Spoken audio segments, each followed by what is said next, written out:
Boa noite! Boa noite, Bruno Felipe! Está iniciando Boa noite, mais um Wesley. Refutações. Agora em formato novo e lugar novo também. Tudo novo, só o que não é novo é você, Bruno. O resto é tudo novo aqui. Exato. Não, mas porque a gente é a favor de reciclar coisas. É Hoje é o verdade, a gente programa vai. Refutações, segunda-feira, 10 de agosto de 2020.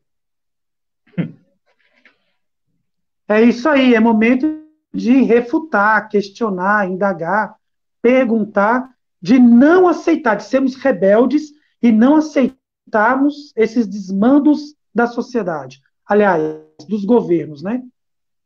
Com certeza. Até porque quem aceita calado é conivente com a injustiça. Exatamente. A gente está acompanhando agora hoje pelo Facebook, né, Bruno? Sim, E vai estar depois gravado também no canal do YouTube com a vinhetinha, espero eu. exatamente. Depois, quem quiser ver na íntegra, pode ver pelo Facebook, na página do professor Wesley Garcia, ou mesmo no canal do YouTube, programa Refutações, que vocês podem seguir. Vocês podem acompanhar, inclusive, as edições anteriores lá, editadas, que já estão lá presentes, para todo mundo poder acompanhar. Legal. Bruno, essa semana eu queria começar com duas notas de pesar aqui no nosso programa Refutações e pedir licença para fazer algo que costumeiramente eu não faço, mas eu sei que você vai deixar. Eu sei que eu não mando em nada aqui, quem manda é você, mas você vai deixar. Primeiro é registrar que nós chegamos à marca triste, passamos dos 100 mil mortos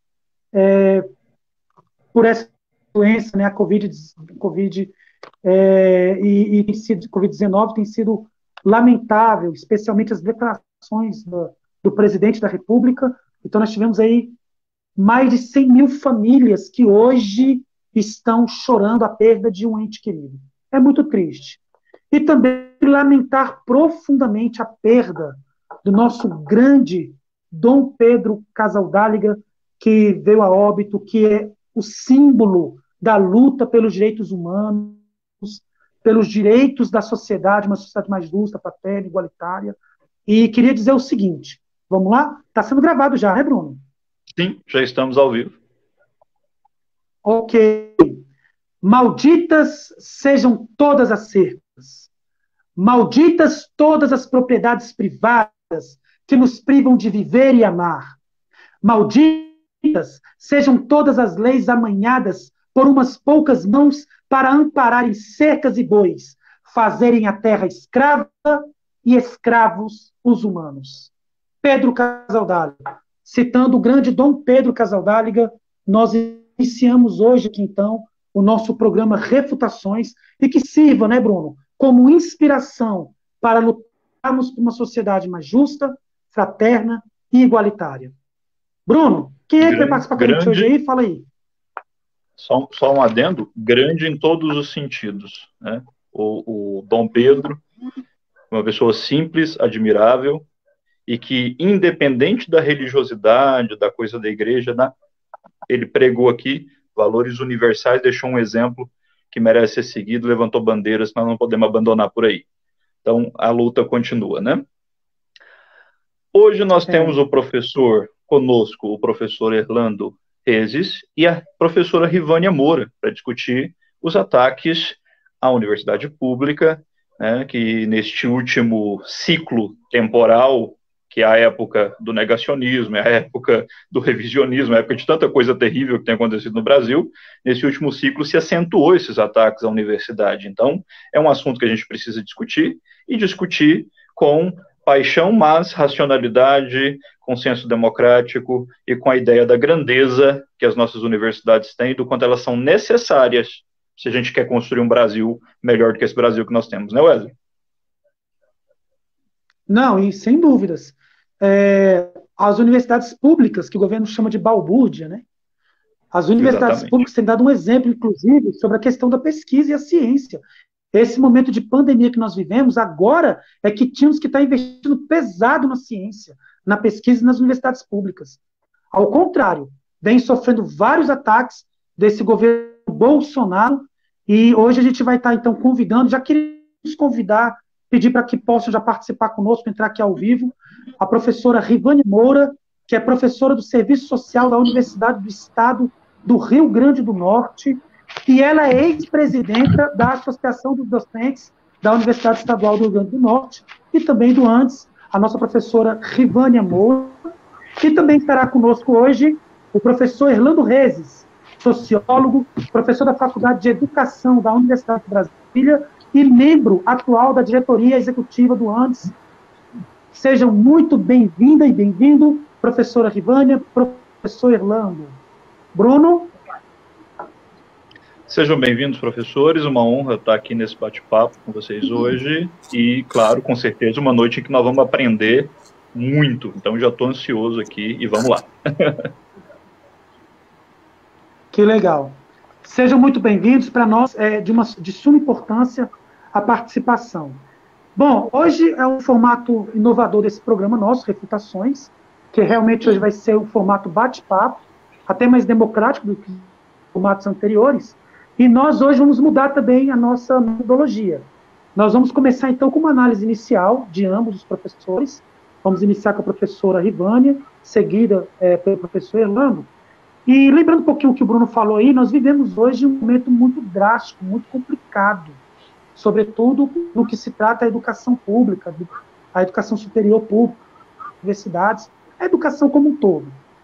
O governo Bolsonaro, desde os ministros da educação, Ricardo Vélez Rodrigues, passando pelo Abraham Weintraub, nunca sei falar o nome dele direito, também não faço questão de saber, e o atual ministro Milton Ribeiro, já defendeu até bater em crianças, né? Para educar tem que bater. Foi uma sucessão de medidas e ataques à educação pública, impedir eleição na reitoria, corte em pesquisas e bolsas universitárias, corte no CNPq, tentativa de privatização da educação superior. Ufa, é coisa demais. Então vamos iniciar com a pergunta seguinte: qual a sua análise do governo Bolsonaro para a educação superior e pública? Vamos direcionar, então, essa análise inicial à professora Rivânia, que terá aí, então, o seu tempo à vontade para a explanação. Professora, mais uma vez, muito bem-vinda. Vou desligar o microfone aqui, peço que todos façam um mês para não estar interferência. Fique à vontade. Um beijo. Então, boa noite, Bruno, Wesley. Obrigada pelo convite para estar aqui no programa Refutações, né, realmente trazendo aí questionamentos, inquietações necessárias da nossa realidade. E é uma imensa satisfação estar com o Erlando também, companheiro aí de grandes lutas, junto ao nosso Sindicato Nacional. E vamos trazer aqui alguns elementos dessa conjuntura mais vinculada à saúde, à educação, né? Mais vinculada à educação, para a gente poder debater um pouco, como o Wesley falou, nesse formato aqui de um diálogo entre nós, né? De um debate aqui sobre a educação pública no governo Bolsonaro, sobre como esse governo tem tratado o tema da educação. E aí eu queria iniciar, assim, também, como o Wesley, fazendo referência, né, a essa marca aí no Brasil de mais de 100 mil mortes. Não tem nenhuma análise de conjuntura que a gente possa fazer sem levar isso em consideração, né?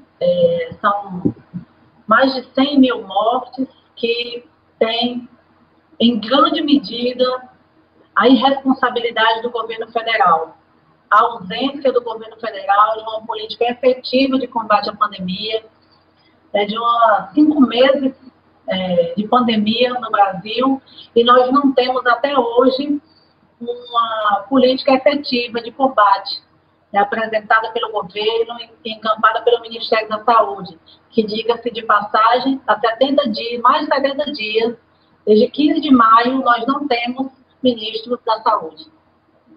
Só isso já pode dizer do descaso do governo com essa situação da pandemia, né? Como enfrentar uma pandemia se o próprio Ministério da Saúde, ou o responsável por gerir a política pública de saúde no país, não tem hoje sequer um ministro, né, ou alguém da área capacitado para estar à frente dessa parte. Então, mostra aí extremamente o descaso do governo, também pela ausência de uma política efetiva de isolamento social, que pudesse, de fato, permitir à classe trabalhadora, em especial, né, os mais fragilizados, os trabalhadores que têm condições mais estáveis de trabalho, que têm relações mais estáveis, os mais precarizados, que pudessem, sim, fazer, de fato, o isolamento social.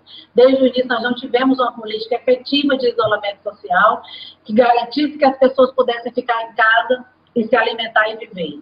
E daí, você poderia ter evitado também inúmeras, centenas, milhares de mortes que foram tidas no nosso país. Então, lamentável a atuação que o governo federal tem tido, ou a não atuação que o governo federal tem tido frente à pandemia no Brasil, que já demonstra exatamente que esse governo não é para trabalhadores e para trabalhadoras. É um governo extremamente voltado para o capital, voltado para o lucro. É um governo que salva bancos, mas deixa milhares de trabalhadores morrendo nas filas dos hospitais sem atendimento.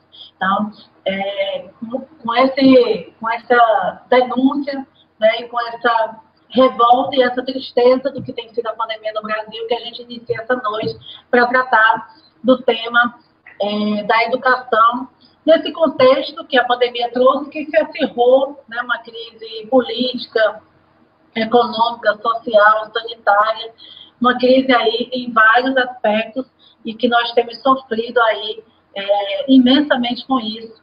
E temos dito já várias vezes que o governo tem demonstrado aí que a vida dos brasileiros e brasileiras, dos trabalhadores e trabalhadoras não importa.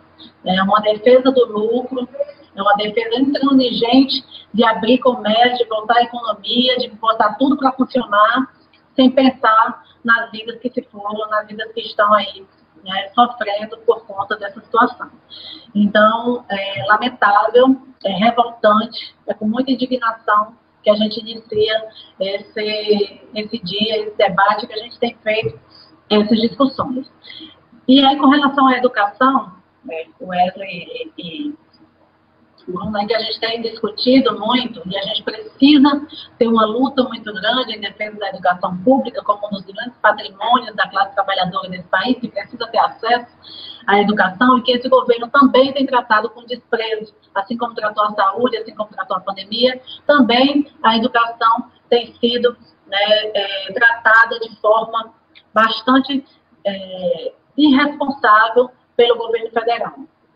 Então, eu queria elencar aqui dois eixos de análise, ou dois eixos de ataques que fazem parte de um mesmo conjunto, né, que são ataques à educação no que diz respeito ao seu financiamento, ao orçamento para a educação, e um outro eixo de ataque que a gente vai tratar como de concepção de educação, né, um eixo mais ideológico aí de ataque às universidades e à educação pública, a educação superior.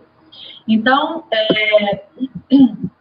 no que diz respeito ao financiamento, a gente vai tratar, né, dessas duas questões articuladas para a gente entender que fazem parte de um mesmo projeto. É o mesmo projeto de educação que esse governo tem. E esses ataques, eles se materializam na diminuição do orçamento para a educação e, consequentemente, no sucateamento da educação pública, para dar aí, né, legitimidade ao discurso que tenta desqualificar a educação pública. Então, isso está atrelado. À medida que eu tiro o orçamento, eu diminuo o orçamento, eu faço com que essa educação ela fique mais precarizada, ou ela se torne de forma mais precarizada, e com isso passa a ter um ataque que é desqualificar a própria educação pública. Então, essas questões elas estão articuladas e estão vinculadas à própria concepção de educação, né? A própria concepção que esse governo tem de educação, e com uma violenta investida ideológica para desqualificar a educação pública. Então, a gente tem um conjunto de ataques, tanto no que diz respeito ao orçamento, como no que diz respeito à concepção de educação, que é um pacote, né, do governo para a educação, que visa transformar essa educação cada vez mais em mercadoria para poucos, né, ou para alguns privilegiados. Você fez aí o resgate aí dos ministros, né, e eu me lembro do primeiro ministro, que logo no início do governo Bolsonaro, numa entrevista, já dizia que realmente a universidade não deve ser para todos. Porque poucos têm condições ou capacidade de estar na universidade. Ou seja, já era a própria concepção de educação desse governo, que é uma concepção elitista, privatista, uma concepção para poucos, é uma concepção de que essa educação ela é para privilegiados e para um grupo muito seleto que deve ter acesso a essa educação. Então, tratando a educação realmente como um privilégio de alguns e colocando isso com a concepção de que nem todos têm condições. O que seria condições, né, para estar numa universidade pública? O que seria capacidade para estar numa universidade pública? Quando a gente sabe que grande parte da classe trabalhadora não tem a mesma oportunidade, né, de estar, né, nos bancos da universidade. Então, vou tratar desses dois eixos. Eu sei que já estou aí me alongando, mas vamos lá para o eixo do financiamento. Tá? Então, o ataque no que diz respeito ao financiamento, a gente tem assistido aí progressivamente a retirada de recursos da educação. Quem lembra aí do tsunami da educação em 2018, com o anúncio da retirada, né, de verbas da educação, e isso tem sido ano a ano, o recurso da educação tem diminuído. E aí é importante a gente saber desses dados, é importante a gente saber desses números. E antes de falar especificamente do quanto isso tem diminuído, eu queria chamar a atenção para um assunto que às vezes a gente não conecta com esse, mas que ele está completamente relacionado, que é a questão da dívida pública, né? E a auditoria da dívida tem mostrado isso, o quanto dos recursos do Estado brasileiro, o quanto dos recursos federais, o quanto dos recursos que são arrecadados pelo fundo público vai para a dívida pública, ou seja, quase 50% de tudo que é arrecadado vai para a dívida pública. E em 2019, por exemplo, o que a educação levou dos recursos federais significa 3,48%. Então, eu não posso depositar a responsabilidade de uma crise, por exemplo, no caso, em cima da educação ou em cima de uma política pública que levou do orçamento 3,48%. Né? Então, isso não pode gerar uma crise. Todo mundo sabe o que significa 3% do seu orçamento, 3% do que você ganha. Então, esse discurso ele não cabe para justificar os cortes na educação, para justificar a retirada de recursos. Mas o que justifica é exatamente a concepção de educação que a gente vai chegar para juntar as partes desse mesmo projeto. Então, em 2020, por exemplo, agora para 2020, nós tivemos um corte já de 16,3% no orçamento total do MEC em relação a 2019. Em 2019, o orçamento foi de 122,9 bilhões de reais para o MEC. Em 2020, 103. Vejam que aí tem quase 20 bilhões a menos, né, de 19 para 20. E agora, essa semana passada, o Ministério da Educação já anunciou um corte na ordem de 18,2% em cima desse orçamento de 2020, que já foi diminuído com relação a 2019.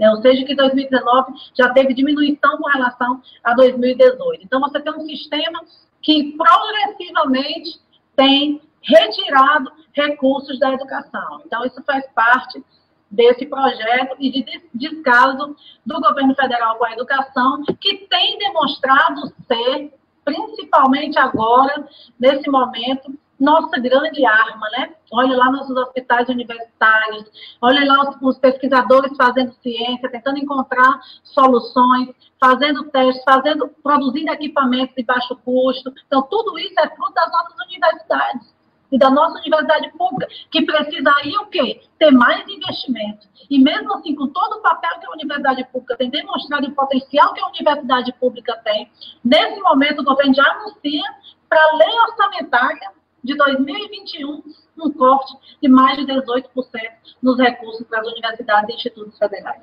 Ou seja, é um sistema aí que não se justifica nessa retirada de recursos, mas se justifica, sim, na concepção de educação, e como eu disse no início, tem sido posta uma educação para poucos. Então, desestruturar, de certa forma, as nossas universidades federais e institutos. Com esse corte, que foi anunciado para 2021, ainda na formação da lei orçamentária, quando a gente sabe que o que está orçado nem sempre é usado, se a gente pegar os últimos 5 anos só para ter uma ideia, cerca de 80%, 90% do que está no orçamento é usado. Imagina se já está diminuindo no próprio orçamento, com o contingenciamento. Como é que vai ficar a situação? Então, várias universidades, inclusive, já estão se posicionando e dizendo que não tem como funcionar com esse corte de recursos. Não tem como funcionar com menos do que o que já tem. E esse recurso, esse corte, é bom que se diga, ele já anunciou um corte linear. Então, um corte em todas as áreas da educação, todas as áreas das universidades e institutos, no investimento, no custeio e aí na política de assistência estudantil também, que é onde se permite que os estudantes tenham condições de ficar na universidade. Porque a política de ingresso na universidade ela tem que estar aliada a uma política de permanência. Então, se você não tem assistência estudantil que permita com que os estudantes tenham como se manter na universidade, então isso faz com que muita gente saia realmente da universidade por não ter condições de ficar, de permanecer, de cursar a universidade. Então, esse é um dos grandes problemas. E aí, se a gente pensar, só para fechar esse eixo do financiamento, por exemplo, o ensino superior privado, hoje, tem a maior parte das matrículas. 70% das matrículas estão em universidades privadas. E grande parte delas são mantidas com dinheiro público, porque são mantidas com financiamento. Tanto com isenções fiscais, que essas universidades têm, isenções para a Previdência e uma série de outras isenções fiscais, como o próprio financiamento de bolsas de estudo para os estudantes. Então, você tem aí uma lógica que com dinheiro público financiar o privado, e sucatear o público. Então, a universidade está dentro desse conjunto aí de relações que são estabelecidas entre o governo e o capital, entre o governo e a burguesia, entre o governo e as empresas. E aí, um outro conjunto de ataques, que eu estou tratando aqui, de ataque ideológico e de concepção de universidade, ele se aprofunda muito a partir de 2018, acho que é importante a gente lembrar que em 2018, e principalmente por ocasião das eleições, nós tivemos um grande ataque às liberdades democráticas, e aí as universidades foram alvo de muitos ataques dos professores, de perseguição de professores, de vídeo feito com professores para fazer denúncia de doutrinação ideológica, e aí vários professores no Brasil inteiro sofreram processos administrativos, até processos judiciais. Então, você começa ali a ter um ataque muito forte a própria instituição, universidade e institutos, mas também a própria concepção de educação que estava posta para as universidades públicas. Então, isso fez com que essas acusações infundadas e inverídicas tratassem as universidades, por exemplo, é bom lembrar, como questão de balbúrdia, A universidade é um lugar de fazer balbúrdia, ou seja, que não se ensina nada, que se gasta muito com a universidade não dá retorno. Que tem muito recurso sendo colocado na universidade, que a universidade não dá esse retorno, que a universidade é um lugar de propagação de drogas, de uso de drogas. Então, tudo isso visou deslegitimar a universidade pública, principalmente. Por quê? Porque é interessante para esse governo desestruturar as universidades públicas para ampliar o que vai para as universidades privadas, ou seja, para ampliar a educação como uma mercadoria. E aí você tem toda esse conjunto de ataques que vai se aprofundando e que a gente tem combatido imensamente.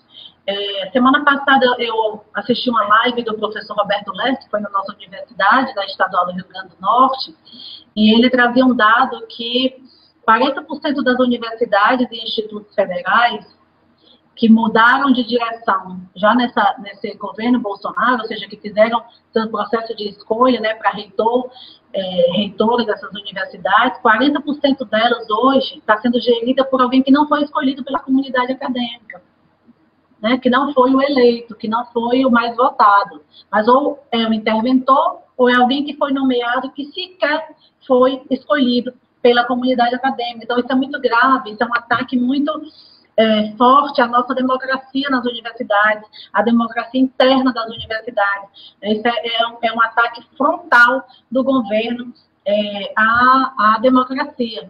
E aí a gente tem realmente todo, nesse conjunto aqui de ataques, a gente tem uma investida muito grande contra a própria autonomia universitária. Né, autonomia didático-pedagógica, quando você questiona os referenciais utilizados, né, quando você questiona os professores de doutrinação, uma investida contra a autonomia didático-pedagógica, técnica operativa e de gestão financeira. Então, você tem aí um ataque à autonomia da universidade em todos os âmbitos. E aí, é curioso, quando a gente pega essa questão do ataque à autonomia de gestão financeira, porque em contraposição a isso, o governo está incentivando a uma autonomia financeira com o projeto Futuros. Né? E aí é importante dizer que essa autonomia financeira significa, na contramão, em contraposição a uma desresponsabilização do Estado com a educação pública, ou seja, diminuir cada vez mais o orçamento para que as universidades busquem fontes privadas de sobrevivência. Então, isso é a base do projeto Futuros. Né? É um projeto que, inclusive, vale dizer, ressaltar, foi encaminhado para o Congresso agora, em junho. Né? Ou seja, em plena pandemia, o MEC também passa a boiada. O MEC também manda um projeto que sequer foi discutido com as universidades, que sequer foi discutido com os institutos, mas que já está lá e que a gente nem conhece, porque a gente conhecia um formato anterior, mas a gente não sabe se esse formato anterior é o formato que realmente foi encaminhado, porque ele não foi discutido, ele não foi apresentado publicamente à população, ele não foi apresentado publicamente às universidades. Então, realmente passou a boiada, botou lá o projeto Futuros, e aí o que espera das universidades, exatamente que as universidades, o que está na base desse projeto é que as universidades se tornem empreendedoras. Empreendedoras no sentido de buscar recursos. Ou seja, como os recursos públicos vão ser menores, se você quiser sobreviver, você vai buscar recurso privado. E buscar recurso privado significa exatamente você estar entregando ciência, tecnologia, resultado de pesquisas para empresas, que vão financiar essas empresas, mas vão pagar para ter de volta esse retorno. E aí ela deixa, de fato, de ter essa função pública, de que o conhecimento produzido nas universidades deve ser um conhecimento público, a serviço da população, a serviço também dos trabalhadores e trabalhadoras, fundamentalmente. Então, você tem esse processo em curso, e aí eu queria, só para finalizar esse primeiro eixo, deixar outras coisas aí para o nosso debate, para não ficar muito cansativo. Dentro dessa lógica de tornar as universidades também empreendedoras e dessa lógica de ter mais recursos do fundo público da educação para empresas privadas, eu queria só citar um exemplo do que já aconteceu também agora na pandemia. No dia 3 de julho, quando ainda não se tinha ministro da Educação, o secretário de Educação Superior, o secretário da CESU, fez uma coletiva de imprensa para divulgar uma parceria, né, com a Embrapi, né, que é a Empresa Brasileira de Pesquisa e Investimento. E nessa coletiva de imprensa, ele anunciou um investimento de 200 bilhões para projeto com a Embrapi, que é uma ponte entre empresas.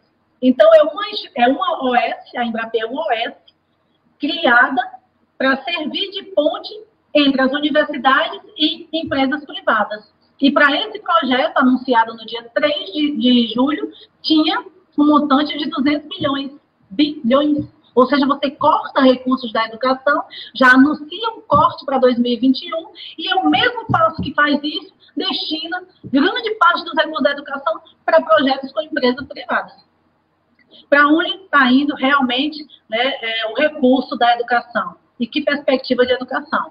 Então, só para a gente entender que toda essa ofensiva, tanto ideológica como a ofensiva da retirada de recursos, elas fazem parte de um mesmo projeto, de uma mesma concepção de educação. Né? Todo esse conjunto de ataques, seja ele diminuindo o orçamento, seja ele desqualificando as universidades públicas, eles têm o mesmo objetivo, que é paulatinamente diminuir a universidade pública, ou seja, diminuir os recursos que o Estado investe na educação pública, abrir isso para o mercado e fazer um processo de privatização por dentro do serviço. Né? Então, você tem esse conjunto de ações sendo encaminhadas, e para isso é fundamental que a gente tenha resistência, né, que a gente tenha luta em defesa da educação pública. E a gente tem dito muito isso, que essa luta não pode ser só dos professores, estudantes e trabalhadores técnicos das universidades. Essa luta tem que ser da classe trabalhadora, por entender que a educação é fundamental para a classe trabalhadora e que deve ser uma educação pública, gratuita, né, e laica, e que seja de acesso para o conjunto da classe trabalhadora, que seja inclusiva e não exclusiva, como é fundamentalmente, vou terminar, excludente o ensino remoto. Né? É uma proposta que cabe nesse momento, mas ela não é uma proposta criada nesse momento, isso faz parte também desse projeto, mas se encaixa muito bem nesse momento que a gente não tem condições ainda de voltar para presencial, ela se encaixa nesse momento, mas a gente precisa discutir muito bem para que isso não passe a ser usual, né, não passe a ser comum pós-pandemia, a substituição da aula presencial, ou do ensino presencial, da educação presencial, por uma educação intermediada por tecnologia, que não é ser contra a tecnologia, mas é usá-la como subsidiária e não como a parte principal do processo de educação. Então, são essas questões iniciais para a gente fazer aqui o debate, para não ficar muito cansativo e passar aí para os próximos passos. Viu? Obrigada e fica aqui à disposição para a gente conversar mais.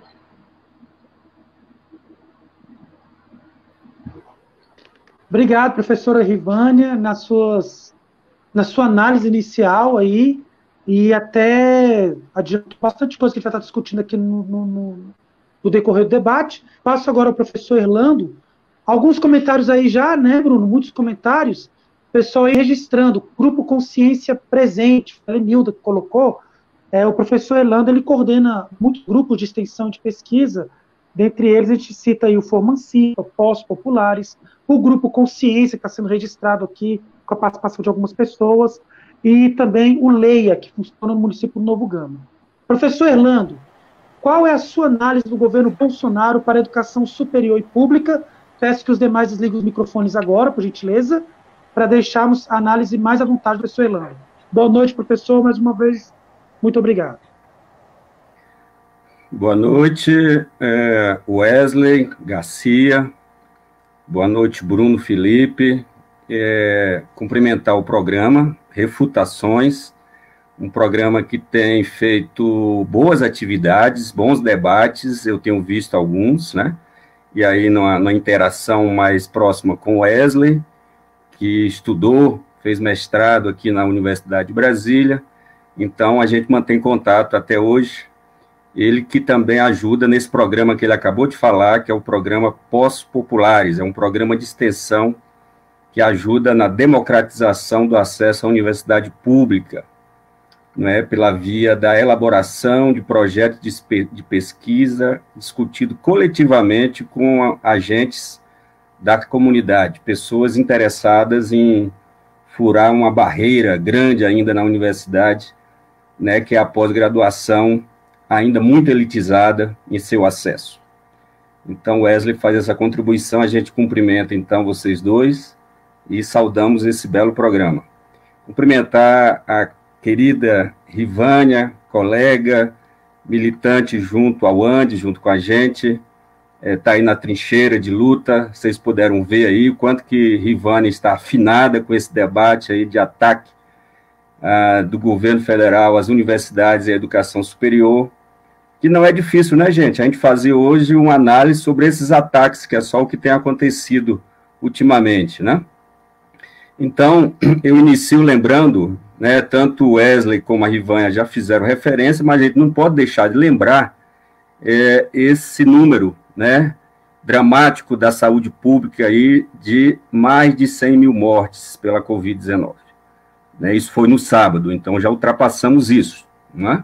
Nesta mesma data, aí, o anúncio da partida de Dom Pedro Casaldáliga, também já lembrado aqui, né, que junto com outros, podemos lembrar aqui Florestan Fernandes, que comemorou seu centenário há pouco, e Paulo Freire, que vai se comemorar daqui a mais ou menos um mês, mais precisamente em 19 de setembro, o seu centenário também, né?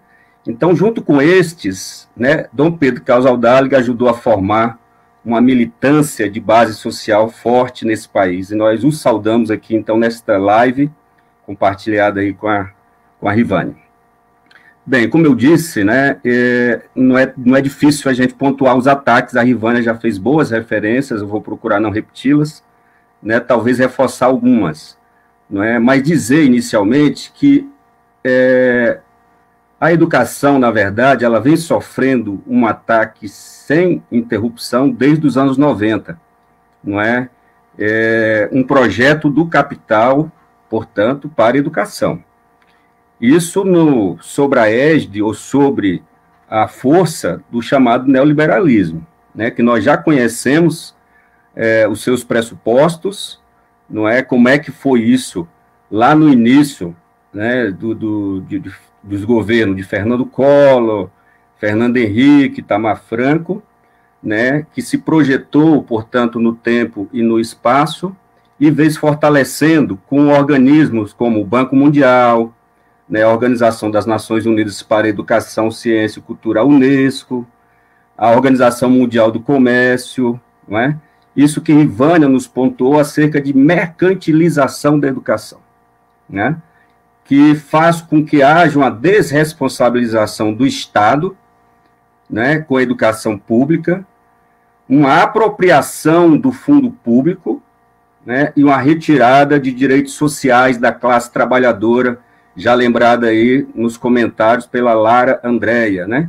Quanto que nós estamos sofrendo, vimos sofrendo, estamos sofrendo com essa retirada de direitos desde esse período. Portanto, gente, é um projeto. Portanto, está no âmbito, está aí a questão da Lara, né? Do fortalecimento privatizante e mercadológico, reforçando palavras da Rivânia. O que a gente vê atualmente? Nesse contexto, juntando-se a isso, uma chamada guerra cultural, que está no pressuposto deste governo, né, de extrema-direita, que alia empresários, não é, da educação, não é, com esse grupo, com essas corporações que já estão há algum tempo atuando, não é?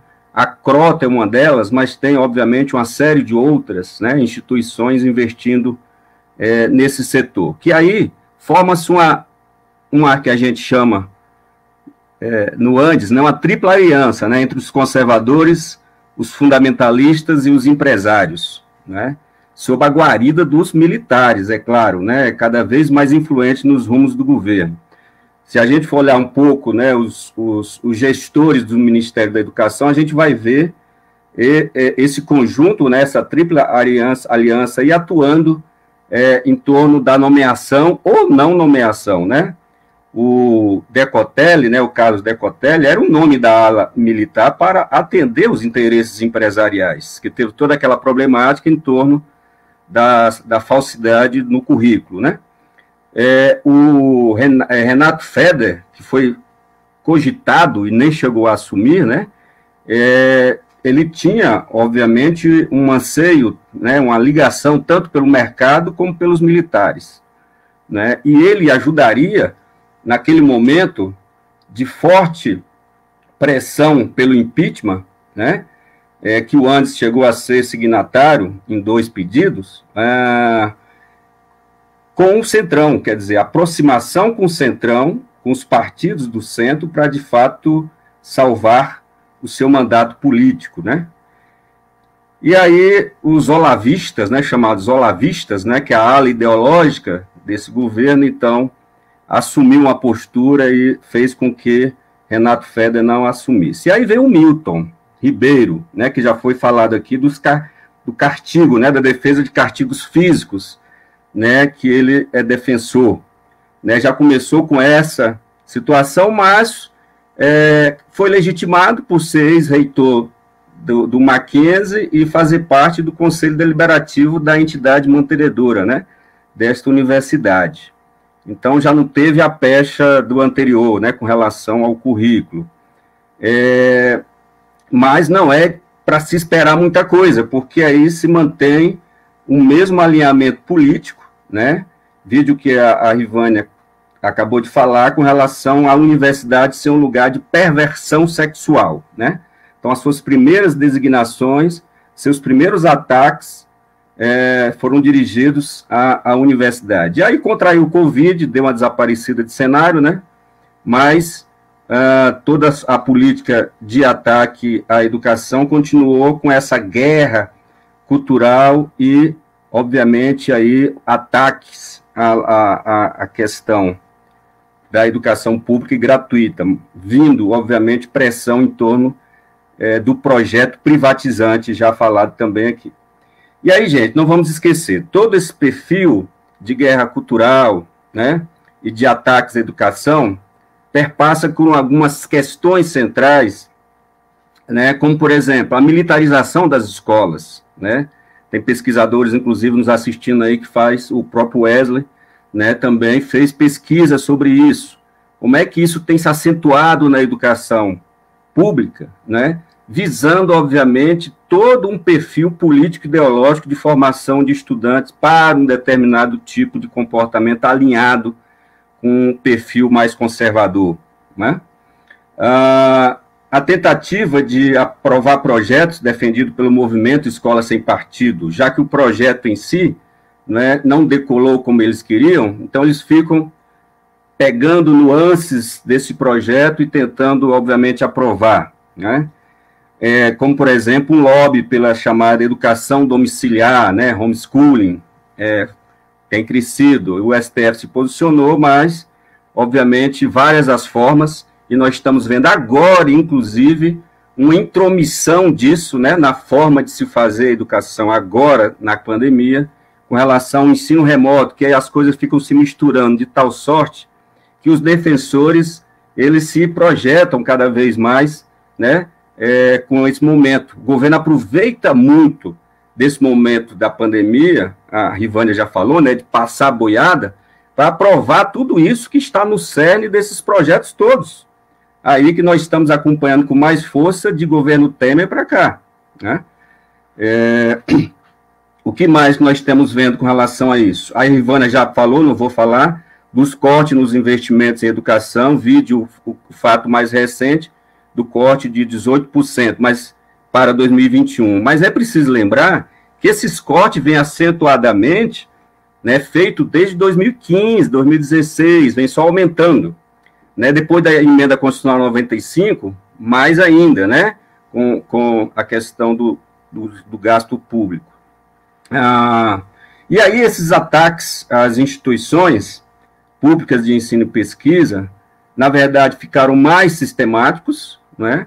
A Rivânia também já falou da autonomia universitária, é o que mais a gente tem visto com relação aos ataques mais evidentes, né? Por exemplo, temos universidades que sofreram intervenção na nomeação dos seus reitores, né? A Universidade Federal de Grande Dourados, no Mato Grosso do Sul, aí do lado da Rivânia, né? O Instituto Federal do Rio Grande do Norte, na verdade, não se concretizou, né? Porque a luta foi intensa, mas também a intenção de colocar o interventor aí, no Rio Grande do Norte, no Instituto Federal. E algumas outras também vieram sofrendo, mas aí a mobilização foi intensa, inclusive de estudantes, é importante lembrar isso, né, no Rio de Janeiro, em outros estados, né, que de fato impediram essas intervenções. E aí o governo tem feito sistematicamente isso, não é, de fato desrespeitar esta autonomia universitária lá do artigo 207 da Constituição Federal. A CAPES é outro setor atacado por esse governo, né, que exerce um certo obscurantismo intelectual, junto com essa guerra cultural que eu já falei, né? Um ataque às ciências humanas, por exemplo, né? Essas disciplinas, por exemplo, ligadas a essas áreas, a essa área de ciências humanas, já está há algum tempo, né, desde a égide, em 2014, do projeto Escola Sem Partido, sendo atacadas, né? Sendo acusada de fazer uma, né, doutrinação ideológica. E ao financiamento da pesquisa científica, também a Rivânia já fez referência a isso. Então, para ir já finalizando essa minha primeira parte, é preciso apontar algumas derrotas desse governo, né? Como, por exemplo, na MP 914, a medida provisória 914, né, que era exatamente fazer a nomeação, né, via intervenção de dirigentes das instituições de ensino superior, né? Então, essa caducou, mas é preciso lembrar a luta, né? Vocês viram alguns exemplos aqui que eu dei de intervenção que não prosperaram. O Enem, né, 2019, apesar de ser uma disputa intra-burguesa, muitas das vezes, também teve um movimento Adia Enem, né? Então, uma movimentação forte para adiar, porque o governo, com isso, ele quis tratar a situação com normalidade na educação, né? Desconsiderando a quarentena, e por aí vai, né? Mas esse foi um dos movimentos, não é? Um projeto de retirada de emissão de carteirinha da Uni, de emissão de carteirinha estudantil da Uni, também não prosperou, a luta foi intensa.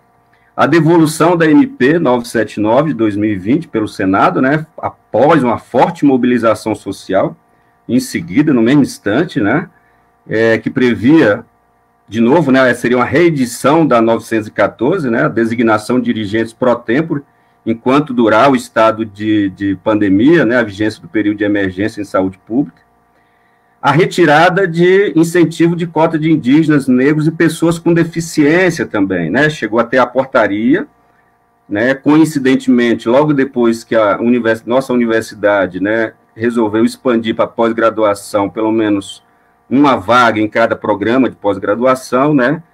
Em seguida, na semana seguinte, dias depois, vem a edição dessa portaria, e não prospera, né? Que aí já foi como, né, com o Ventralb arrumando as gavetas para ir embora, né, que ele foi e lançou mais essa, né. Então, foi isso, quer dizer, em torno de algumas derrotas desse governo, que ele procurou, obviamente, vem procurando utilizar a pandemia, a Rivânia também já citou, com relação ao Futurice, fez uma reedição do Futurice, tirando algumas coisas, mas mantendo, na essência, a proposta privatizante e mercadológica em torno do Futurice, né? Preciso dizer isso. Vem exercendo a sua política genocida, né? De pressão, inclusive, a partir do ensino remoto, se fazer pressão para também a volta pelo ensino presencial. Importante dizer isso, né? Então, para finalizar, o que a gente tem observado? Que também, não só a presidência e o MEC têm desferido esses ataques sistemáticos à educação superior e às universidades. Já a partir de março, quando começa, né, a questão do confinamento e tal, da quarentena, gestores de diferentes instituições já impuseram de maneira autoritária, sem qualquer debate democrático com a comunidade, sem oferecer contrapartida nenhuma, garantia de qualificação de docentes e técnicos para assegurar um acesso de maneira isonômica de todos os docentes, de todos os discentes, né? Nós temos pelo menos aí umas 10 ou 12 instituições que fizeram isso inicialmente, né? E aí, obviamente, virou uma bola de neve com várias instituições fazendo esta pressão para esse retorno. Ficamos abertos, então, para as questões seguintes, o debate.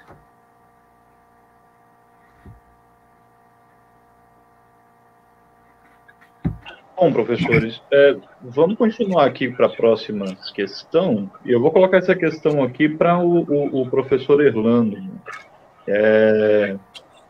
Diante de tantos ataques, né, do atual governo da educação superior, quais medidas vêm sendo tomadas pelo Andes em defesa à educação pública superior e às universidades, né? Acho que é uma coisa importante para nós nesse momento a gente refletir. Quero primeiro escutar aqui o professor Erlando. De novo, vamos lá, vou tentar ser breve agora para dar mais espaço para Ivan. Então, eu falei de algumas derrotas desse governo, e algumas derrotas, obviamente, não foram, né, a bel prazer dele, enfim, foi com muita pressão, muita força, muita luta, que é o que faz com que a classe trabalhadora se mantenha viva, né, nessa resistência com a extrema-direita. E aí, com a nossa limitação, né, porque o ANDES é um sindicato de luta, que vai para as ruas, né, faz o enfrentamento, né, participa de greve, paralisações, mobilizações, né, estamos, obviamente, com isso vetado, né, limitado por conta da pandemia. No entanto, o ANDES não deixou de atuar. É importante dizer que o ANDES, por ser um dos maiores sindicatos de docentes de instituições de ensino superior da América Latina, o próprio fato de ele se posicionar já tem uma importância grande, né? Então, ele lança seu posicionamento, depois de ouvir suas instâncias, é importante dizer isso também, é um dos sindicatos mais democráticos, né, do setor, porque eu, por exemplo, eu sou parte da diretoria executiva, né? A gente faz, obviamente, depois de uma grande discussão em congressos, né, anuais, em CONADES, que é um evento intermediário, né, um conselho intermediário para avaliar as ações até aquele momento, né, também um conselho fiscal, e dali fazer as proposições para que essa diretoria executiva possa, então, trabalhar. E, além disso, nós recebemos textos, né, para os congressos das diferentes instâncias, dos filiados, das filiadas, e que a gente discute amplamente, delibera para ver o que, de fato, vai compor o nosso plano de lutas, né? Então, com base nisso, o que a gente decidiu? Primeiro, lá no nosso último congresso, antes da pandemia, né, em fevereiro, né, o 39º, inclusive, o ano que vem faz 40 anos, saudoso anos aí, né? 40 anos de sindicato, porque de associação tem mais tempo, né? Então, ele vai e institui uma construção de greve do setor da educação, né, junto com outras entidades da educação, né, Sinasef, Fazubra, enfim. E aí, isso ficou suspenso, obviamente, por conta dessa situação da pandemia. O que o ANDES resolveu fazer? O ANDES resolveu, por exemplo, investir em comunicação. Isso que nós estamos fazendo aqui agora. O ANDES tem feito toda semana, em lives, né, discutindo várias questões, né, em torno da conjuntura, em torno da pandemia, por aí vai, né. Nós temos feito spots, né, em rádios, né, veiculação de diferentes debates, notícias, por aí vai. Temos mobilizado pelas redes sociais para fazer chegar aos parlamentares a nossa posição acerca, por exemplo, de uma série de medidas. Nós temos, por exemplo, listado mais de 30, né, portarias, ações normativas, né, no último período agora, o governo Bolsonaro, pouco tempo, né, sem falar das MPs, que aí já somam cerca de mais ou menos uma dezena ou mais de ataque a nós, né, servidores públicos federais como um todo, estaduais e municipais.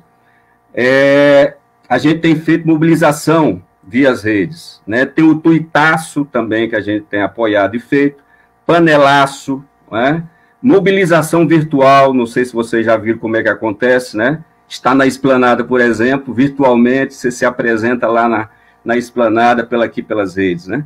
Então, tudo isso o ANDES tem incentivado, né, tem feito, foi signatário, como eu já disse, de 2 pedidos, né, de impeachment, tem mais de 30, né, no Congresso Nacional, e nós tivemos pessoalmente fazendo a entrega aqui no Congresso, estamos aqui em Brasília, ficar mais fácil o trânsito, nós tivemos lá fazendo a entrega com todos os cuidados, o protocolo, porque o ANDES não está, obviamente, apoiando a manifestação de rua, né, em defesa da classe trabalhadora. E, por fim, com muita solidariedade de classe, ele tem feito entrega, né, junto com várias entidades que assim solicitam, né, cestas básicas, máscaras, enfim, todo o aparato aí necessário para, em solidariedade de classe, apoiar as pessoas que estão em dificuldade de se manter nesta pandemia, não é, com cuidado à saúde, obviamente, né, exercendo ali o chamado amor altruísta,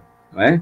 Que é, de fato, fazer essa solidariedade de classe que nós tanto defendemos. É isso. Obrigado, professor Erlando. Depois das perguntas, né, Bruno, você pode ler alguns comentários, né? Ao final das perguntas, que são vários comentários, várias manifestações aqui. Eu quero me dirigir agora à professora Rivânia. Professora, foi um assunto impossível não tratar hoje dos ataques à classe trabalhadora, às universidades, sem falar da pandemia. E aí a senhora e o professor Erlando adiantaram a questão das atividades presenciais, que é uma pressão que o governo tem feito, e também ensino remoto. Vamos dividir, então, em dois momentos. Quero perguntar para a senhora sobre, então, em sua opinião, quais medidas seriam necessárias para uma possível retomada, se é que há para uma possível retomada, não sei quando, presencial, a atividades nas universidades públicas. O ensino remoto a gente deixa o professor daqui a pouquinho falar. Então, essa é uma análise para a senhora fazer para a gente. Vou desligar aqui o microfone. Tá bem. Tá. Então, uma das coisas que a gente tem discutido muito, né, é a defesa da vida, que é fundamental. O governo não faz, mas a gente tem que continuar lutando, né, em defesa da vida. E, nesse sentido, a gente não pode transformar as nossas universidades em locais de risco, né? Locais de ataque à vida. Então, enquanto a gente não tiver vacina, que é uma prevenção, a gente não tiver as condições de imunizar grande parte da população, fica muito difícil pensar no retorno presencial. Então, esse ano, praticamente, as universidades públicas não terão esse retorno presencial, né? E muito nesse sentido, assim, de não ter condições de garantir segurança. Então, se você não tem condições de garantir segurança, distanciamento, equipamentos que os estudantes, né, a universidade precisa prover. Então, você ter sala para adequar todo mundo no distanciamento é possível, né, que deixe essa margem de segurança. Você ter equipamentos de segurança, você ter material de limpeza suficiente para as salas estarem sempre muito limpas e todas as condições para as pessoas transitarem, isso precisa, né, carece de um planejamento tanto pedagógico como estrutural. E aí, nesse planejamento estrutural, as universidades não têm praticamente condições de manter isso em curto tempo, de readequar isso em curto tempo. Né? Então, nesse sentido, assim, é difícil pensar num retorno presencial em curto tempo, curto prazo. Agora, porque, como eu disse no início, a nossa luta é pela vida e a gente não pode transformar a universidade num atentado à vida. Né? E aí eu queria registrar, por exemplo, no Rio Grande do Norte, a primeira morte pela Covid-19 foi de um professor da nossa universidade. Né? Então, assim, e que provavelmente, a gente não tem certeza, porque a questão é difícil rastrear a infecção, né? Assim, o contágio, mas provavelmente o contágio se deu no ambiente de trabalho, porque várias pessoas que estavam no mesmo ambiente que esse professor foram também infectadas. Então, assim, é uma situação muito grave, é muito séria, e o máximo que a gente pode fazer nesse momento é buscar uma prevenção. Que enquanto não tem vacina, a prevenção continua sendo o distanciamento social. Então, evitar aglomerações. E as universidades teriam aglomeração. Né? Eu estou falando de uma universidade de pequeno porte, como a nossa, que é estadual, mas que circula diariamente cerca de 10 a 12 mil pessoas, porque nós temos quase 10 mil estudantes de graduação e de pós. Né? Se você contar com professores, com funcionários, com os terceirizados, com quem vai lá, com os ônibus que vão deixar, né, que estão também lotados. Então, tudo isso faz parte de um processo de potencializar um contágio. Então, acho que nesse sentido é mais prudente para as universidades manter esse distanciamento, garantir esse distanciamento. E aí, só puxar uma reflexão, assim. Na própria política de saúde pública do Brasil, nós temos muita dificuldade com a prevenção, né? Porque, historicamente, nós não tivemos políticas de prevenção. Nós sempre temos políticas de combater doenças. e nós temos uma dificuldade muito grande de prevenção. E aí, o isolamento social, nesse momento, é prevenção. É uma política de prevenção. E aí, como a gente não tem culturalmente essa prevenção, nós tivemos muita dificuldade de encarar isso com mais seriedade e volto a dizer, nós não tivemos, no âmbito da política nacional de saúde do governo federal, um direcionamento que garantisse isso, aliado com a política de trabalho, com a política de assistência e de sobrevivência. Então, nós defendemos essa prevenção mínima agora, que é evitar a aglomeração e fazer da universidade um espaço de ataque à vida. É isso. Bom, a professora Rivânia foi claríssima para todo mundo, né, Bruno? Então, não há como fazer defesa de volta presencial. Aí, a segunda parte da pergunta eu faço agora ao professor Erlando, não tendo essa retomada possível, qual a sua análise, professor Erlando, sobre o ensino à distância, o ensino remoto nas universidades públicas, da maneira como tem feito o governo, inclusive? Eu vou desligar o microfone aqui. Sim, muito obrigado pela pergunta. De forma também complementar a Rivânia, que brilhantemente respondeu sobre o ensino presencial, o que a gente tem analisado e discutido em torno do ensino remoto? Primeiro é o seguinte, tem a EAD, Educação à Distância, que nós do Andes chamamos de ensino à distância, né, por razão ideológica. Bem, o que acontece? Ela hoje está sendo colocada de forma até pervertida, é um arremedo de educação à distância, nem mesmo aquela regulamentada no governo Temer, porque a educação à distância ela é uma previsão da LDB, e aí ela é regulamentada em 2017 no governo Temer. Nem mesmo ela está sendo aplicada, nem mesmo aquela educação à distância, né, lá discutida. Mas nós temos as nossas críticas, porque, primeiro, ela passa por uma possibilidade de educação que arrefece, que não favorece a interação social tão necessária no processo de educar. A interação social ampla, do convívio, das relações sociais.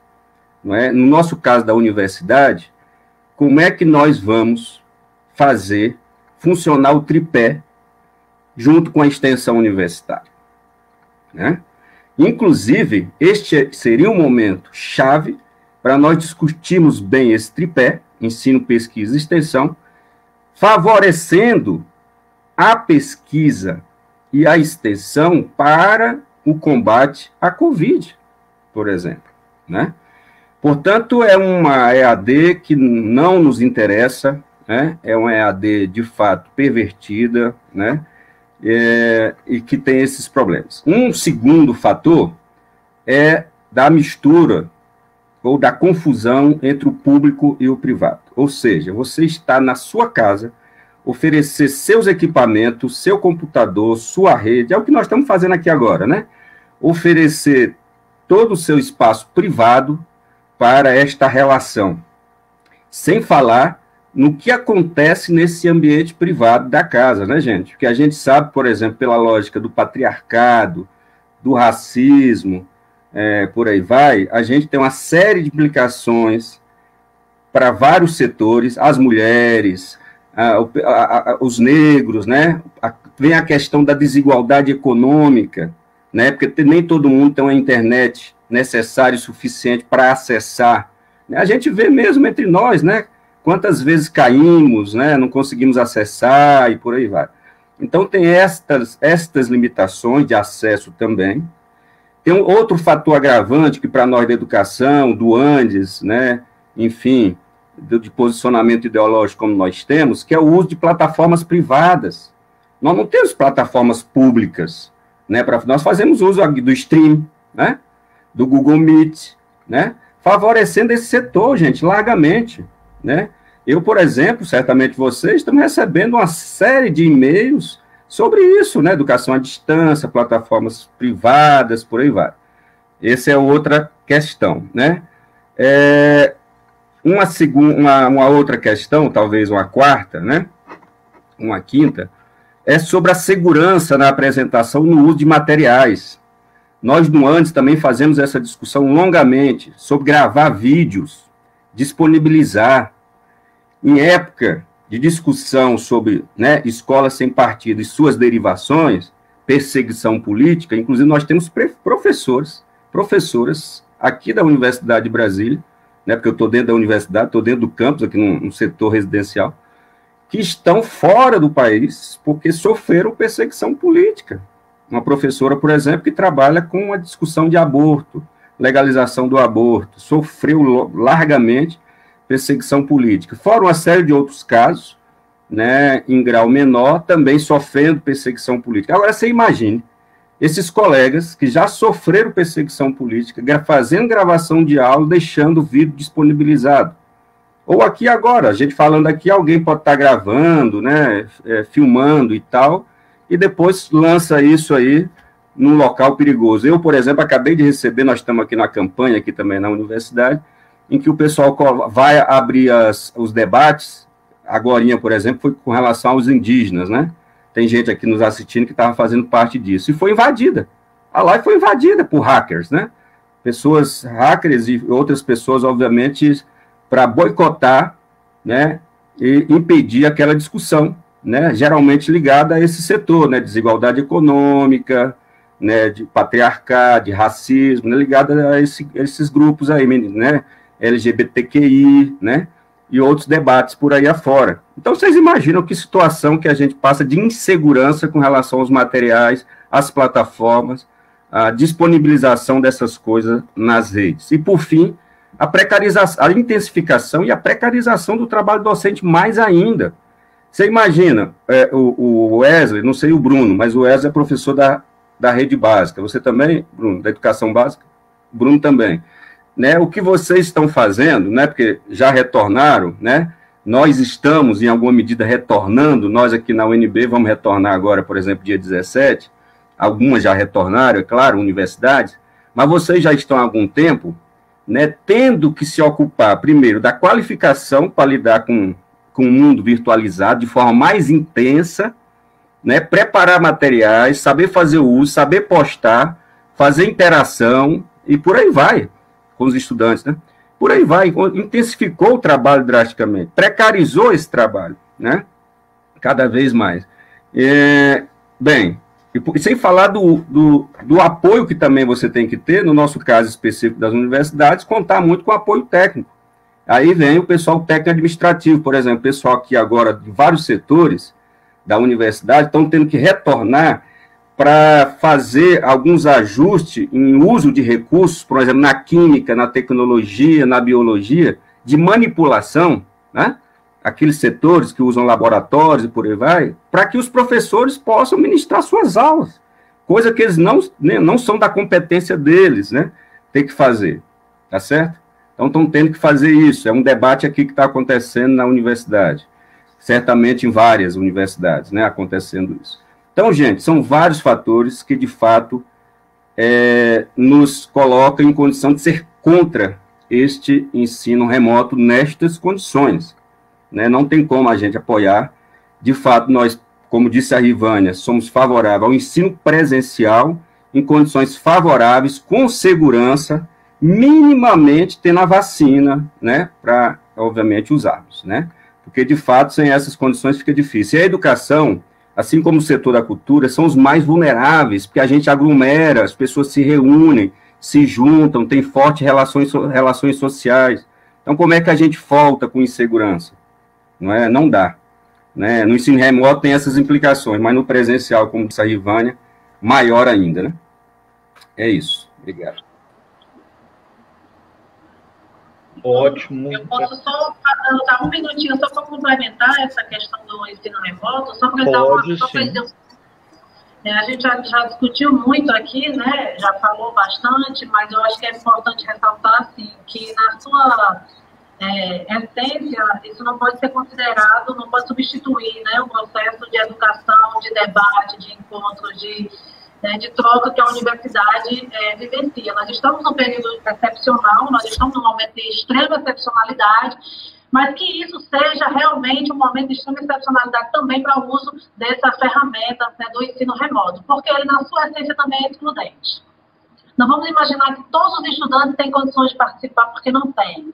Todos os estudantes que têm acesso não têm. Nós temos estudantes que estão ainda em casas lotadas, com 10 pessoas que estão convivendo todos os dias dentro da mesma casa, que ele não tem um ambiente de estudo, que ele não tem uma internet, que ele não tem celular, que ele não tem tablet, não tem computador, não tem condições de acompanhar. Então, isso vai fazer com que muita gente fique para trás. E a nossa luta pela educação é não deixar ninguém para trás, né? Fazer com que as pessoas tenham condições de participar. E esse ensino, ele, por si, ele é excludente. E o que é pior, as universidades não estão se responsabilizando também com relação a isso, não. Se ficar, ficou. Se não fizer, faz depois. Mas a vida também não pode ser encarada dessa forma, né? De você ter um acesso e uma condição extremamente excludente. Essa é uma parte.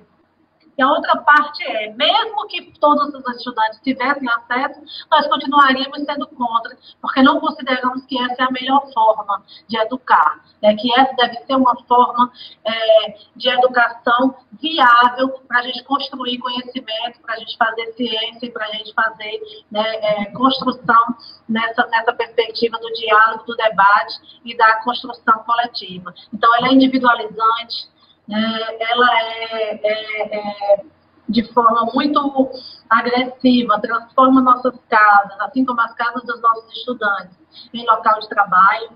Então, isso também tem uma particularidade muito grande para as mulheres em particular, porque a gente sabe que a gente ainda vive num sistema em que grande parte das tarefas domésticas e dos cuidados com saúde são para as mulheres. Então, as mulheres estão em casa, em grande parte, atarefadas, porque os filhos que estavam na escola também estão em casa. Então, nós temos estudantes que também são mães, nós temos vários professores que estão aí assumindo o cuidado da família, da casa, dos seus parentes que estão doentes, e tudo isso tem que ser levado em consideração. Tudo isso tem que ser pensado quando se pensa no ensino remoto. E aí, só para finalizar mesmo, ele está vindo de uma forma muito mais precarizada do que a própria educação à distância, que nós vamos continuar lutando e dizendo que não é educação, não pode ser educação. Então, é muito mais precarizada porque não tem sequer uma plataforma exclusiva por parte da universidade. Pode ser tudo. Pode ser uma mensagem de WhatsApp, né? Pode ser enviar um texto por e-mail. Tudo isso pode ser considerado, nesse momento, carga horária e ensino remoto. Então, a nossa defesa vai continuar sendo pela universidade pública, gratuita, presencial, né? Laica e inclusiva, para que a classe trabalhadora tenha acesso. Com certeza, professora. Bom, vamos aqui para a nossa próxima pergunta. Então, aí eu quero escutar a professora Rivânia a respeito de qual é a importância da manutenção da eleição para reitores nesse momento que vive a universidade pública. Sabe que é uma coisa importante, mas quero te escutar a respeito disso. Professora. Então, Bruno, essa tem sido aí uma grande discussão nesse conjunto de ataques também à autonomia, né? Como a gente falou aí, a autonomia nas universidades. Só para a gente relembrar, a gente tem discutido aí também a questão da lista tríplice, que ela é uma luta histórica do movimento docente, que também não representa o que a gente entende por democracia dentro das universidades. E só lembrar que a questão da lista, ela vem da ditadura, né? É no momento em que as universidades passam a ter, na ditadura militar, uma lista sexta, né? Eram 6 pessoas para que fossem indicados. E isso vai para dentro da luta da LDB, vai dentro da luta da Constituição, que a gente não conseguiu garantir ali que a eleição fosse única e que fosse escolhido, que fosse eleito pela comunidade acadêmica. Então, até hoje, nós temos a lista tríplice. E mesmo isso, o governo federal atual queria retirar, que não tivesse mais nenhuma forma de escolha, nenhuma forma de votação dentro das universidades. Então, isso é um ataque muito grande. Nós defendemos que seja eleição direta e escolha do mais votado dentro das universidades, porque isso faz parte da democracia universitária, isso faz parte da autonomia das universidades, e é realmente a comunidade acadêmica, estudantes, professores, técnicos, que faz o dia a dia das universidades, que devem escolher seus representantes. Não aceitamos de forma alguma interventores, como tem sido feito agora, ou nomear quem não foi eleito, nomear quem não foi o mais votado. Não consideramos que isso é um processo democrático, porque isso está dando poder a quem está acima das universidades na hierarquia, mas não pode estar acima da democracia dentro da universidade. Então, assim, vai continuar sendo uma luta histórica nossa contra a lista tríplice, para não dar essa possibilidade. O que a lista tríplice faz? Dá a possibilidade de que o mais votado não seja nomeado. Então, é uma ameaça à democracia e que, nesses tempos agora, tem se concretizado realmente, né, como tem se materializado isso, de que várias pessoas que não foram eleitas, que não foram mais votadas, foram nomeadas. Então, vamos continuar contra a lista tríplice, vamos continuar defendendo que a eleição seja feita pela comunidade acadêmica, que o mais votado seja, sim, empossado e seja eleito. Nenhum poder exterior à comunidade acadêmica pode dizer quem a comunidade acadêmica deve, né, eleger para lhe representar.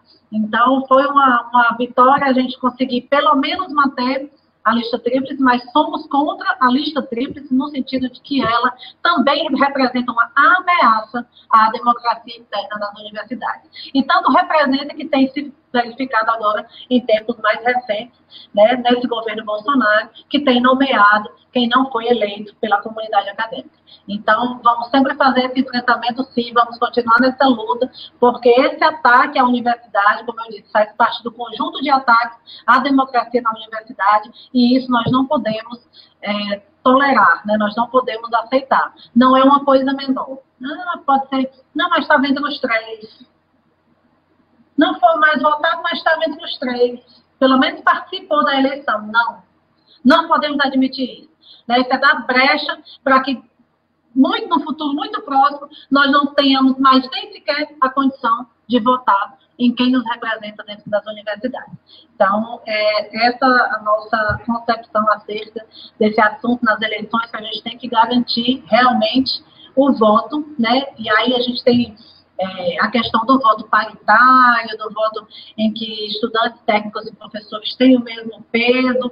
Isso tem sido também uma conquista dentro das universidades, e várias universidades que já adotam esse sistema de paridade, embora também nossa grande luta, assim, eu falo pela minha história, né? E aí não é pela trajetória de militância no movimento estudantil, no movimento sindical, eu considero mais equitativo o voto universal, né? Embora a gente ainda tenha aí o voto, né, paritário, como um avanço, o voto paritário como um avanço, porque antes, por exemplo, lá na UERN, aqui na UERN, né, nós tínhamos até 4 anos atrás o voto proporcional que era 70% professor, 15% técnico e 15% estudante. Hoje nós temos 33, 33, 33.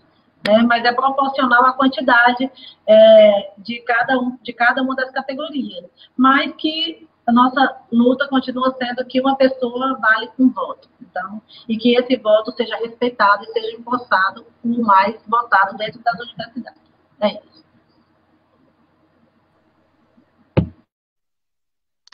Legal, obrigado, professora Rivânia, professor Erlando. Bruno, antes de a gente passar para eles fazendo as considerações finais, você quer dar uma lida em alguns comentários? Muita gente aí se manifestou. Falar aqui publicamente, aproveitar a oportunidade, Bruno. Sim. O professor Erlando lembrou bem. Eu sou uma das pessoas oriundas, resultado direto desse processo de extensão que é o Pós-Populares, que tem realmente democratizado, tem ajudado muitas e muitas pessoas de terem acesso à universidade pública, gratuita, de qualidade. Projetos também como Formancipa, que ajuda muitas pessoas a entrar na universidade para a graduação. Né, o projeto Leia, que ajuda centenas de crianças na questão do processo de alfabetização, um processo popular. E tudo isso sendo acompanhado muito de perto por um grupo de estudo, de pesquisa, que é o Grupo Consciência, todos esses grupos aí coordenados. E eu sou muito grato realmente de participar, de poder concluir, de poder ajudar um pouquinho. Bruno, leia os comentários, mas não leia que o pessoal está dizendo que eu sou bonito, não. Leia os comentários aí do nosso debate, antes de passar para considerações finais.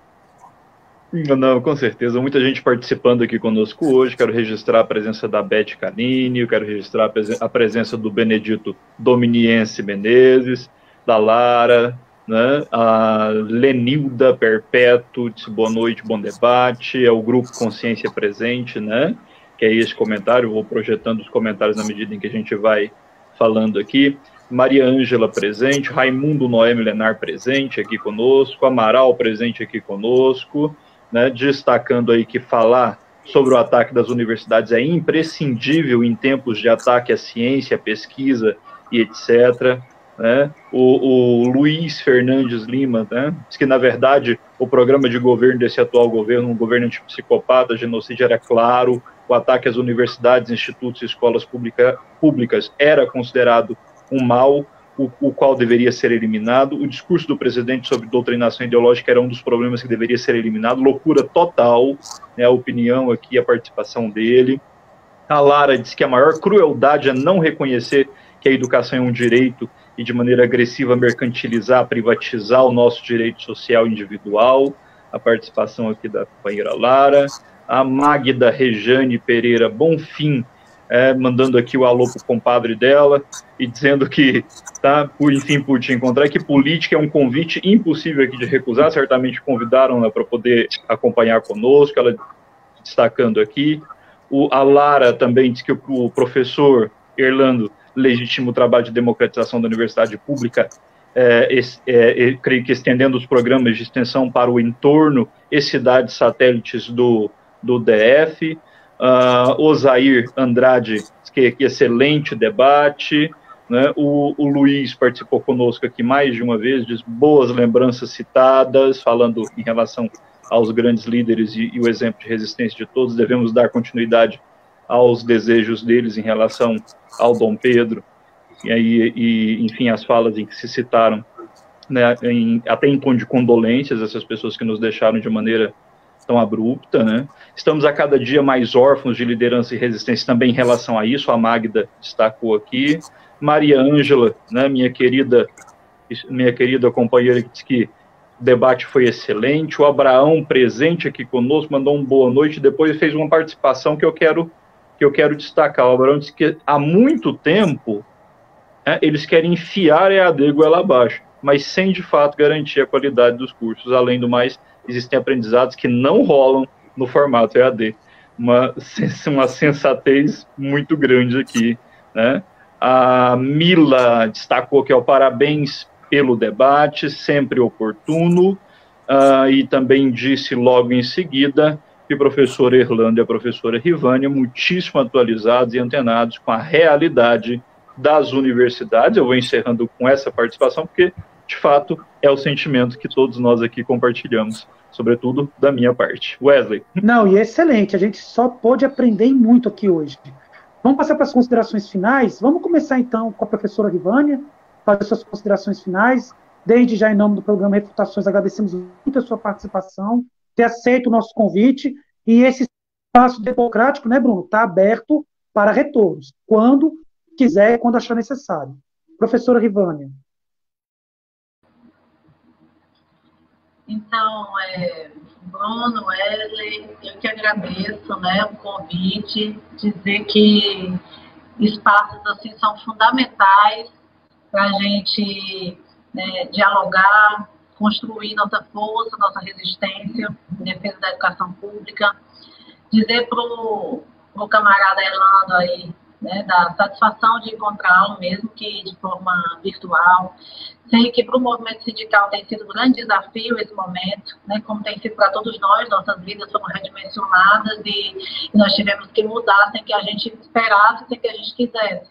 Né, e assim também foi o movimento sindical, então, que enfrenta enormes desafios e que o fundamental é, de fato, construir unidade ampla, mesmo agora nesse momento, fortalecer isso para que a gente possa voltar, né, de modo muito mais aguerrido e forte contra todos esses ataques, que são imensos e que precisam também de imensa força de resistência e com a classe trabalhadora junta, né? Então, eu preciso, como eu acho que disse no início, que não somente os trabalhadores da educação defendam a educação pública, né, que não somente os trabalhadores da saúde defendam a saúde, mas que a classe trabalhadora entenda que saúde pública é fundamental, que educação pública é fundamental, que previdência é fundamental e que a gente precisa estar junto.